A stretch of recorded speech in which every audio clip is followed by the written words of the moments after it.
गरीब परिवार,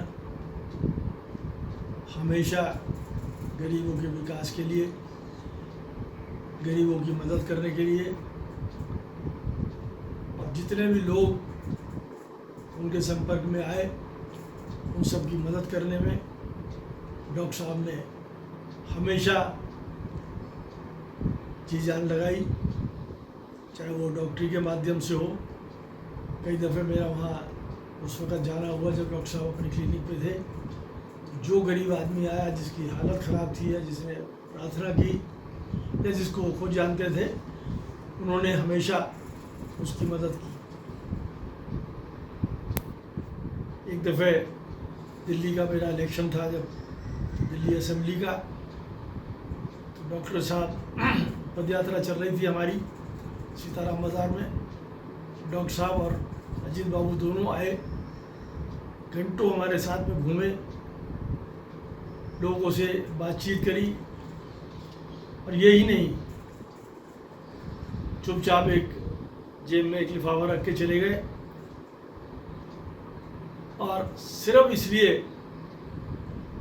उन्होंने जगह जगह जाकर कहा कि हमारा साला लड़ रहे हैं और इनकी मदद करनी है।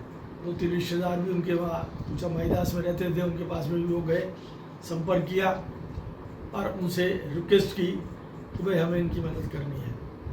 तो ऐसे सरल हृदय लोगों की सेवा करने वाले आज भी पुराने लोग जो मेरठ में रहते हैं, क्योंकि नई पीढ़ी काफ़ी समय हो गया उनको स्वर्गवास हुए, परंतु फिर भी आज भी जो लोग वहाँ पर रहते हैं, बहुत से लोग जो कि उनके ज़माने के थे, उनके समय के थे, कॉलेज में पढ़ने वाले बच्चे थे, वो सब आज भी उन्हें याद करते हैं और उनके बड़प्पन को याद करते हैं। बड़े छोटे भाई अजीत जी फिल्मों में जुड़े रहे, तड़क भड़क में जुड़े रहे, पर डॉक्टर साहब को वो तड़क भड़क, वो सारी चीज़ें कभी भी उनके दिमाग में नहीं आई। हमेशा सादा पहनना, सादा रहना, सादा भोजन, इन्हीं सब चीज़ों में लगे रहते थे और लोगों की सेवा करना उनका लक्ष्य था। शादी के समय भी दिल्ली में शादी हुई थी डॉक्टर साहब की, मैं शायद बहुत छोटा था, मुझे बहुत छोटी सी याद है, बहुत ज़रा सी याद है कि एक खुली गाड़ी में डॉक्टर साहब बैठ करके आए थे शादी के मंडप तक, वो आज भी मुझे याद है। उसके बाद का मुझे कुछ याद नहीं है। उसके बाद में दिल्ली में हमारे बाजार सीताराम के मकान में, बहुत छोटा मकान हुआ करता था और जगह भी बहुत कम थी। डॉक्टर साहब कई दफ़े वहाँ सीताराम बाज़ार के मकान में आए और भोजन वगैरह सब लेके गए। हालांकि आप मेरठ में आज भी वो कोठी मौजूद है जिसमें वो रहते थे, जिसमें उनका पूरा परिवार, बाबूजी और बउआ जी दोनों और उनके दोनों लड़के, आज भी वो मकान वहाँ मौजूद है। और कितना बड़ा मकान था वो, उसी के पीछे उनका एक सिनेमा घर था। उस सिनेमा घर में कोठी के अंदर से रास्ता जाता था। जब हम लोग वहाँ मेरठ गए, जी से जब बात की, जी ने जाने के लिए पीछे के दरवाजे से हम लोगों को पिक्चर हॉल में भेजा। तो ये सब यादें आज भी हमारे सामने मौजूद हैं। आज भी सब चीज़ें एकदम ताज़ा हैं कि किस प्रकार डॉक्टर साहब मिलते थे, किस तरह लोगों से बात करते थे, किस तरह से हम लोगों को प्यार करते थे। और सब काम छोड़ करके जैसे ही अपना क्लिनिक से आया और सीधे आकर के सबसे पहले कहते थे आइए सब लोग बैठ के खाना खाएंगे। तो डॉक्टर साहब भी हम लोगों के साथ में हमेशा जब वहाँ गए, जब उनके संपर्क में रहे, तब उन्होंने हमेशा आके खाना खाया हमारे साथ। एक दफ़े की बात और मैं बताना चाहता हूँ कि राजीव गांधी के साथ में दिल्ली असेंबली में एक फ़ोटो मेरी हिंदुस्तान टाइम्स में, टाइम्स ऑफ इंडिया, सब जगह वो छपी फ़ोटो और टेलीविज़न में भी बराबर सारा दिन चला वो फ़ोटो। तो जिस वक्त मैं मेरठ में गया किसी काम से, या हमसे मिलने ही गए थे शायद घर पे, तो डॉक्टर साहब इतने खुश थे कि पूरे दिल मेरठ में जो उनका दोस्त उनसे मिलने आया वही फ़ोटो उसको दिखाते थे कि देखो मेरा साला जो है आज राजीव गांधी के बराबर में खड़े होकर के फ़ोटो खिंचवाई। तो ऐसा व्यक्तित्व था उनका, पूरा रौब धौब उनके चेहरे पर। पीछे स्विमिंग पूल था, भाई अगर किसी को स्विमिंग करनी है तो पीछे चले जाएं।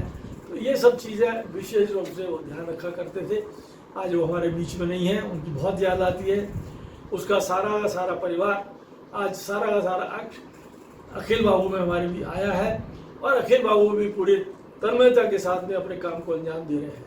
पूरे परिवार को वो एक साथ लेके चल रहे हैं। जी हमारी जो हर वक्त हर चीज़ों में, हर बातचीत में कोशिश करती हैं कि हम सब लोगों के संपर्क में रहें, हम लोगों से बातचीत करें, और जितना जीवन भी उनके साथ डॉक्टर साहब के साथ में रहा वो भी पूरे प्रेम से, मोहब्बत से सब लोगों से मिलती रही, बुलाती रही, करती रही।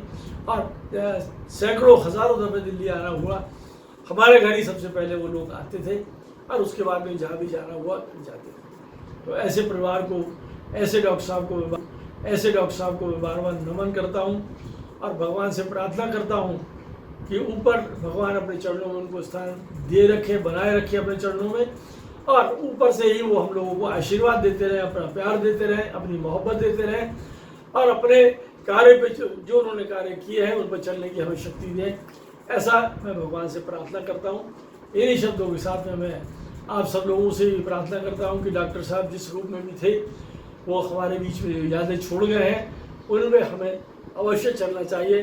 भाई जी से ही प्रार्थना करता हूँ और अखिल बाबू से ही प्रार्थना करता हूँ कि डॉक्टर साहब की हर चीज़ें जो उन्होंने हमारे मस्तिष्क में डाली है, जो आगे से आगे बढ़कर उन्होंने काम करने की कोशिश की है, उनको कर रहे हैं। मुझे हर चीज़ों का ध्यान रखता है अखिल बाबू, हर लोगों से आकर के उसी इज्जत के साथ में पेश आते हैं, उसी इज्जत के साथ में बातचीत करते हैं, और उसी रूप में वो हमारे सामने हमेशा रहते हैं।